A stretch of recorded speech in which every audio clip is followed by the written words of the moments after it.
کثرت ازدواج سے نسلیں تباہ ہو رہی ہیں. آج کئی ماں باپ کرسچن ہو دوسری قوموں کو کثرت ازدواج کرتے ہیں اپنی خواہشوں کے مطابق، کلام سے دور، کلام سے جو ہے کو پامال کرتے ہوئے.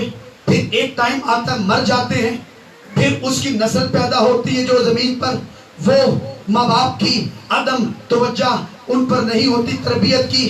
جب مر جاتے ہیں اور آزاد ہو جاتے ہیں، وہ دنیا کے اوپر معاشرے کے اندر نہایت بگاڑ کا سبب بنتے ہیں، جیسے اسماعیل کی صورتحال بائبل بتا رہی ہے. اور پوری دنیا کے اندر آج بہت سارے خطرات موجود ہیں. غور کرو گے تو سمجھ خود ہی آ جائے گی.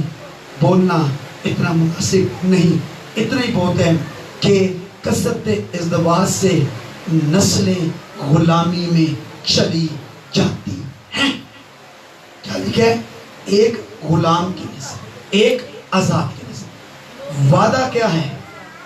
ایک ہی بیوی کا وعدہ ہے.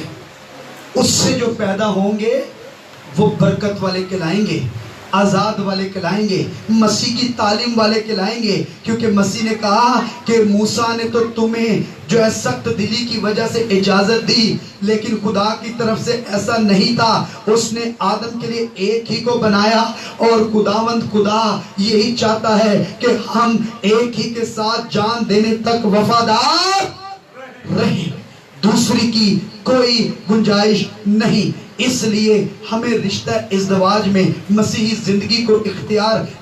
ازدواجی زندگی کو اختیار کرنے سے پہلے میری نصیحت ہے نوجوانوں سے بھی کہ نہایت سوچ سمجھ کر اس قدم کو اٹھانے کی ضرورت ہے، تاکہ اس بندھن میں ایک ہی بار بندھا جاتا ہے. جلد بازی کرنے کی ضرورت نہیں، بلکہ خدا کے وقت کا انتظار کرنے کی ضرورت ہے. لیکن خدا کے ہاتھ کے کبھی ہاتھ کے نیچے فروتنی سے تو رہ، اور وہ تجھے وقت پر سر بلند کرے گا، وہ تمہارے رشتوں کو سر بلند کرے گا، وہ اچھے لوگوں سے خود ملوائے گا، وہ ماں باپ کی رہنمائی کرے گا، وہ آپ کے لیے راستے خود ہموار کرے گا. لیکن اگر کوئی ابراہیم اسحاق کی طرح ایسا کوئی ابراہیم اور سارہ کی طرح جلد بازی کرے گا تو یاد رکھیں نسلوں کو اس کا خمیازہ بھگتنا پڑتا ہے. کیونکہ جب رشتہ ازدواج میں کوئی بنتا ہے نسلیں بھی پیدا ہوتی ہیں.